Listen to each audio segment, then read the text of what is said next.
Bonjour à tous et bienvenue sur boursicoté.com pour cette nouvelle analyse technique du CAC 40 en clôture avec une séance qui finalement c'est bien reprise puisque ce matin on avait un biais plutôt baissier.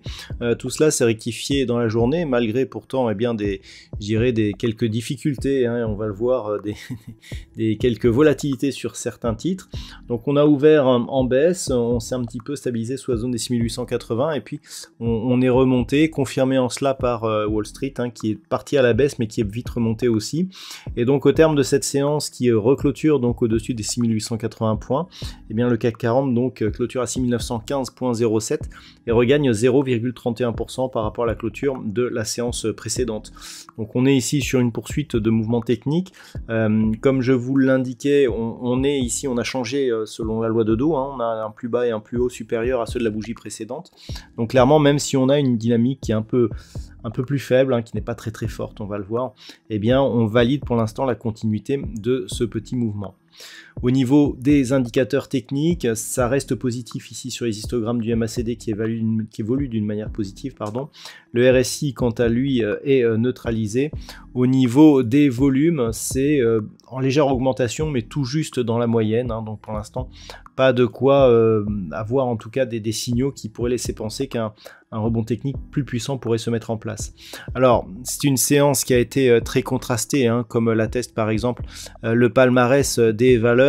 On a de belles hausses avec notamment Dassault Systèmes, plus 7,98%, qui est donc le meilleur gain de la journée. Hermès gagne plus de 80, Sanofi plus de 10, Air Liquide et L'Oréal sont aussi parmi les plus fortes hausses. Et au niveau des plus fortes baisses, alors bon, ça fait le tour des gros titres. Worldline, c'est le gadin du jour, près de 60% avec moins 59,24%. Donc de progression suite à des résultats jugés décevants. Bon, c'est a priori une des plus fortes baisses du CAC 40 depuis le début de son histoire en clôture, donc pour un titre qui le compose. C'est donc assez... on parle beaucoup d'exagération au niveau de ce titre. Bref, Téléperformance perd 5,02, pardon. Derrière, Kering, Unibail-Rodamco, Westfield ou Alstom sont sur des pertes entre 2,5 et 3,5%. Kering, qui a dévoilé ses résultats, déçoit lui aussi. Donc on le voit, une séance très contrastée. Bon, Worldline ne pesant pas énormément dans le CAC 40, il n'y a pas eu de gros impact. D'un point de vue technique, alors ce qu'il faut se dire, c'est que on reste ici sur un mouvement, sur un rebond technique qui ne remet pas en cause l'orientation baissière de la dynamique court terme. Pour l'instant, on est ici sur une rupture de cette zone des 7090 points, suivie d'une accélération. On a toujours des gaps ici qui restent ouverts. On vient tester la zone majeure des 6810 points. On a un petit rebond qui s'inscrit. Donc pour l'instant, on en reste là, mais de là à dire que ce rebond ici pourrait s'intensifier, on n'a pas encore les signaux. Donc ce qu'il va falloir surveiller, c'est, vu que l'on semble persister ici à évoluer au-dessus des 6880 points, c'est tout simplement cette zone de gap ici 6950. Donc demain est une journée cruciale avec la réunion de la BCE. D'ailleurs il y aura un trading live demain à partir de 14 h. Effectivement on pourra éventuellement avoir des réactions sur cette zone si les cours repartent à la hausse ou pas. Tout dépendra de ce que dira Christine Lagarde et donc la poursuite des taux au niveau de la Banque Centrale Européenne.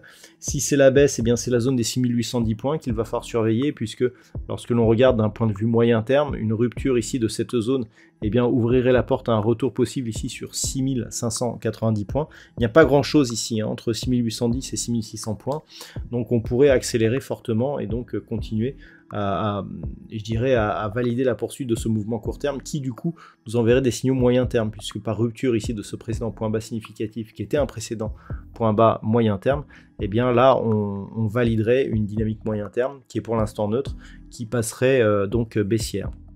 Donc voilà les deux niveaux à surveiller pour demain. Alors, d'un point de vue statistique, eh bien, la configuration change un petit peu. On a un gros nombre d'occurrences, hein, ça y est, sur cette, je dirais sur cette séance. Et on retrouve un petit peu la continuité de ce que l'on avait la semaine dernière. La semaine dernière, lorsque l'on était ici dans ce coin-là, je vous disais que les statistiques nous donnaient une phase de baisse suivie d'un retour à la hausse. Eh bien, on serait sur cette ligne-là, puisque a priori, à partir de... Alors demain, c'est assez hésitant. Par contre, à partir de la fin de semaine, donc à partir de vendredi et donc pour la semaine prochaine, la hausse est beaucoup plus marquée, avec une hausse assez marquée même pour, je dirais, pour la semaine prochaine, et une conviction assez intéressante, puisqu'il y a un gros nombre d'occurrences.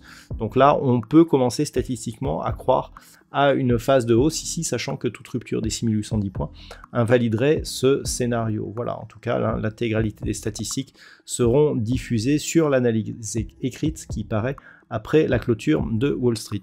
Voilà donc ce que l'on peut dire pour aujourd'hui. Je vous souhaite de passer une bonne soirée. On se retrouve dès demain donc pour d'autres analyses et un trading live, toujours sur le site boursicoté.com.